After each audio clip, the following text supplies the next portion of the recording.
नमस्कार बच्चों, हम कर रहे हैं कि क्लास 8 के सैम्पल पेपर जो मिड टर्म से संबंधित है, यानी कि एग्जाम की दृष्टिकोण से बहुत ही महत्वपूर्ण है।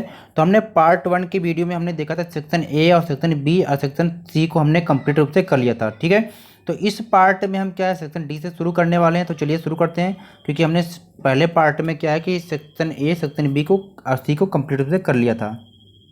ये क्लास 8 एसएसटी में जो सैम्पल पेपर कर रहे हैं इसका ये पार्ट 2 है। ठीक है, इसके पहले हमने पार्ट 1 की वीडियो को बना दिया है। अगर आपने नहीं देखा तो पहले पार्ट 1 को जरूर देखें, क्योंकि इसमें आधे क्वेश्चन उस वाले वीडियो में है, नहीं तो आपको समझ में नहीं आएगा। ठीक है, क्योंकि वीडियो थोड़ी सी लंबी हो गई थी, इसलिए हमने दो पार्ट में कर दिया। ठीक है, क्योंकि इसमें सारे सोल्यूशन करवाया जा रहा है, इसलिए वीडियो थोड़ी सी लंबी हो जाएगी। ठीक है, चलिए सेकेंड यानी कि खंड घ यानी कि सेक्शन डी में हम करने वाले हैं, यानी कि कौन से हैं कि स्रोत आधारित प्रश्न, यानी कि पैराग्राफ वाले जो प्रश्न होते हैं क्वेश्चन नंबर 8 से हम 11 तक देखेंगे। ठीक है बच्चों, चलिए तो सबसे पहले हम क्या है इस पैराग्राफ यानी अनुच्छेद को पढ़ते हैं, इसके बाद इन सारे क्वेश्चनों को हम इसका आंसर देते हैं। पैराग्राफ देखते हैं कि मृदा अपरदन और क्षीणता मृदा संसाधनों के लिए दो मुख्य खतरे हैं। मानवीय और प्राकृतिक दोनों ही कारकों से मृदाओं का निम्नीकरण हो सकता है। मृदा के निम्नीकरण में सहायक कारक क्या है? वनोन्मूलन, अतिचारण, रासायनिक उर्वरकों और कीटनाशकों का अत्यधिक उपयोग, वर्षा दोहन, भूस्खलन और बाढ़ है। ठीक है, इस पैराग्राफ को पढ़ने के बाद हम जो क्वेश्चन को करते हैं, तो इस पे आधारित जो पहला क्वेश्चन यहाँ पर दिया है कि मृदा संसाधन के मुख्य खतरा क्या है, यानी कि मृदा संसाधन के लिए मुख्य खतरा क्या है। तो इसमें जो खतरा आपको दिखाई दे रहा है इसके लिए कौन? ऑप्शन सी यानी कि मृदा अपरदन है। ठीक है, चलिए अगला क्वेश्चन है कि निम्नलिखित में से कौन सा मृदा निम्नीकरण का कारक नहीं है। निम्नीकरण का मतलब होता है कि मृदा की उर्वरता में कमी। ठीक है, तो ये पूछ रहा कौन सा कारक नहीं है, यहाँ पर बच्चों पूछा है कौन सा कारक नहीं है। ठीक है, तो जब इस तरह से देखा जाएगा तो इसमें से ऑप्शन डी बिल्कुल सही हो जाएगा, यानी कि स्थलाकृतियाँ। ठीक है, चलिए आगे देखते हैं। क्वेश्चन नंबर 3 है 8 का कि मृदा निम्नीकरण में सहायक कारक है। तो मृदा निम्नीकरण में जो सहायक कारक है ये कौन सा है? तो यहाँ पर जो मानवीय कारक और प्राकृतिक कारक यानी कि दोनों सहायक है। ठीक, यानी कि ऑप्शन सी यानी कि उपयुक्त दोनों। चलिए आगे देखते हैं, इंग्लिश में भी देख लीजिएगा। अगले पैराग्राफ को देखते हैं। तो अगला पैराग्राफ है कि 1756 में अलीवर्दी खान की मृत्यु के बाद सिराजुद्दौला बंगाल के नवाब बने। कंपनी को सिराजुद्दौला की ताकत से काफ़ी भय था। सिराजुद्दौला की जगह कंपनी एक ऐसा कठपुतली नवाब चाहती थी जो उसे व्यापारिक रियायतें और अन्य सुविधाएं आसानी से देने में आनाकानी न करे। कंपनी ने प्रयास किया कि सिराजुद्दौला के प्रतिद्वंदियों में से किसी को नवाब बना दिया जाए। कंपनी को कामयाबी नहीं मिली।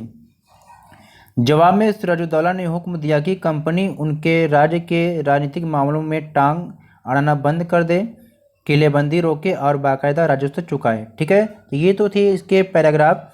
अब इस पैराग्राफ पे आधारित जो क्वेश्चन इसको करते हैं। क्वेश्चन पहला कि अलीवर्दी खान की मृत्यु के बाद बंगाल के नवाब कौन बने। तो यहाँ पर दे रखा कि अलीवर्दी खान की मृत्यु के बाद जो नवाब बना था वो कौन था? सिराजुद्दौला। ठीक है, तो यहाँ पर यानी कि ऑप्शन 20 बिल्कुल सही हो जाएगा। ठीक है बच्चों, चलिए आगे देखते हैं। सेकेंड क्वेश्चन है कि बंगाल में कठपुतली शासक कौन चाहता था। तो बंगाल में जो कठपुतली जो शासक है ये कौन चाहता था? तो यहाँ पर आपने देखा था जो ये कंपनी चाहती थी। ठीक है, यानी ऑप्शन ए बिल्कुल सही हो जाएगा, क्योंकि हमने यहाँ पर देखा था कि कंपनी को क्या है, देखो कंपनी एक ऐसा कठपुतली चाहती थी। ठीक है, थर्ड क्वेश्चन को देखते हैं कि किलेबंदी रोकने और राजस्व चुकाने का हुक्म कंपनी को किसने दिया। तो ये जो दिया था हुक्म ऑप्शन बी सिराजुद्दौला ने दिया था। ठीक है, चलिए आगे देखते हैं। चलिए अब हम क्वेश्चन नंबर 10 को करते हैं।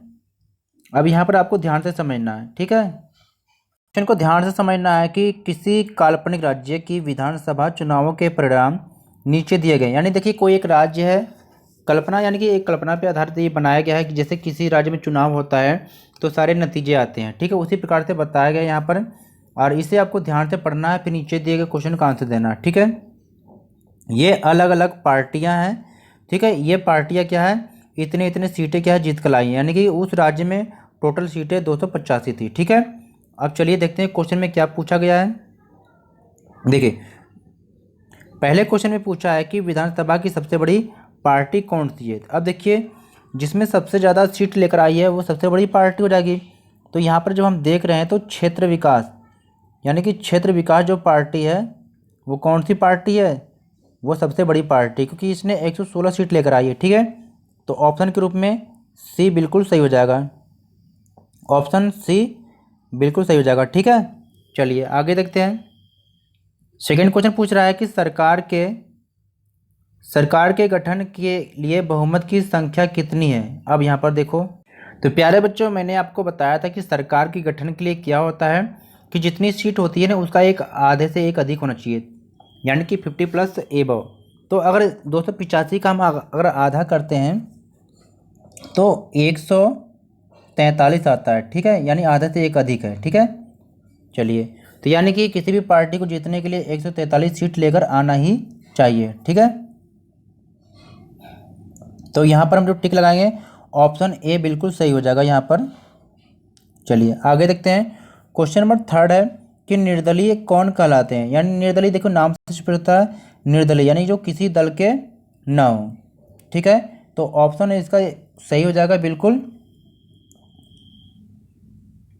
ऑप्शन सी, कि वे किसी राजनीतिक पार्टी के भाग नहीं होते, यानी वो किसी दल के नहीं होते हैं। ठीक है, चलिए आगे देखते हैं।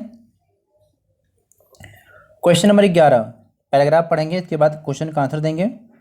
कि पृथ्वी पर 7 महाद्वीप हैं, ये विस्तृत जलराशि के द्वारा एक दूसरे से अलग हैं। ये महाद्वीप हैं एशिया, यूरोप, अफ्रीका, उत्तरी अमेरिका, दक्षिण अमेरिका, ऑस्ट्रेलिया तथा अंटार्कटिका। एशिया विश्व का सबसे बड़ा महाद्वीप है। यह पृथ्वी के कुल क्षेत्रफल के 1/3 भाग में फैला है। यह महाद्वीप पूर्वी गोलार्ध में स्थित है। कर्क रेखा इस महाद्वीप से होकर गुजरती है। एशिया के पश्चिम में यूराल पर्वत है जो इसे यूरोप से अलग करता है।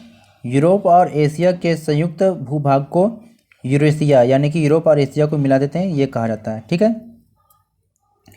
अब इस पे आधारित क्वेश्चन को करते हैं। पहला क्वेश्चन कि कर्क रेखा किस महाद्वीप से होकर गुजरता है। तभी हमने यहाँ पर पढ़ा था कि भाई कर्क रेखा किससे गुजरता है, तो कर्क रेखा इस महाद्वीप से होकर गुजरता है, तो ये इस महाद्वीप मतलब एशिया की बात हो रही है। ठीक है, तो यहाँ पर ऑप्शन बी बिल्कुल सही हो जाएगा। चलिए अगला क्वेश्चन यहाँ पर दे रखा है कि यूरोप को एशिया से कौन सा पर्वत अलग करता है। तो अब यहाँ पर क्या है, तो यूराल पर्वत जो है इसे यूरोप से अलग करता है, तो यहाँ पर दे रखा है ना, तो ऑप्शन सी बिल्कुल सही हो जाएगा। यानी कि जिस पैराग्राफ में जब ढूंढोगे आप तो आपको आंसर मिल जाएगा। ठीक है, आगे देखते हैं। क्वेश्चन थर्ड है यहाँ पर बच्चों कि पूर्वी गोलार्ध में स्थित महाद्वीप है, तो पूर्वी गोलार्ध में कौन सा महाद्वीप स्थित है, तो यहाँ पर दिया कि यह पूर्वी गोलार्ध में स्थित है, तो यह की बात मतलब एशिया की बात हो रही है बच्चों, तो यहाँ पर ऑप्शन सी बिल्कुल सही हो जाएगा। ठीक है, चलिए आगे देखते हैं। 11 का 4 क्वेश्चन है कि यूरोप और एशिया के संयुक्त भूभाग को क्या कहते हैं, इसे कहते हैं यूरेशिया। ठीक है, चलिए आगे देखते हैं।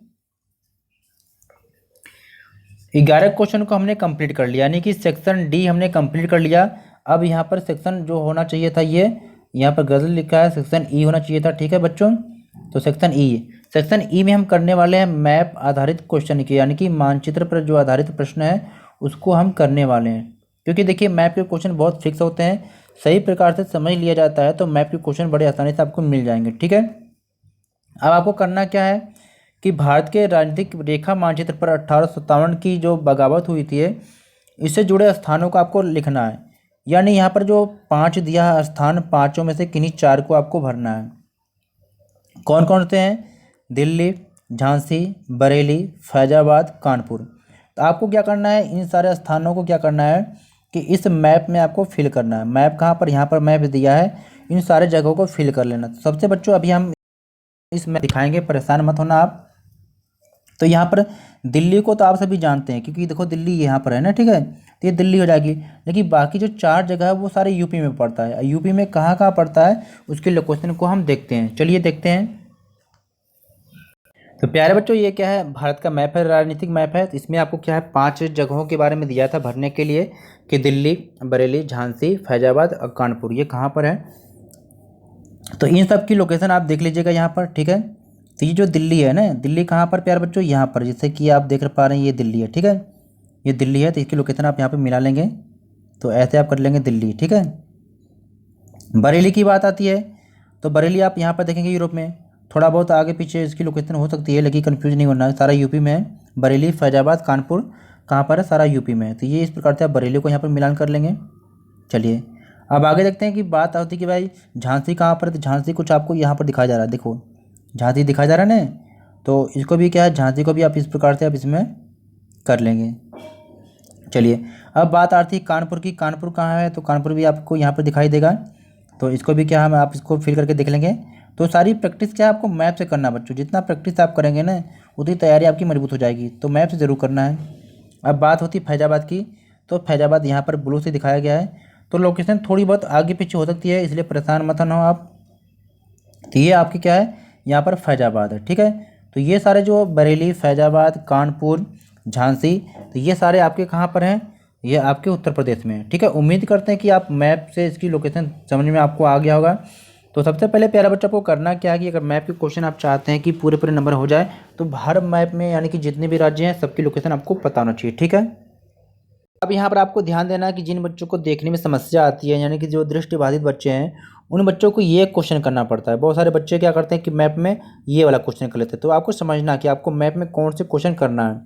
तो ये पूछा कि 1857 की बगावत के दौरान मुगल सम्राट कौन थे, तो इसका आंसर हो जाएगा बहादुर शाह जफर द्वितीय। ठीक है, यानी 1857 की बगावत के समय जो मुगल सम्राट थे बहादुर शाह जफर द्वितीय थे।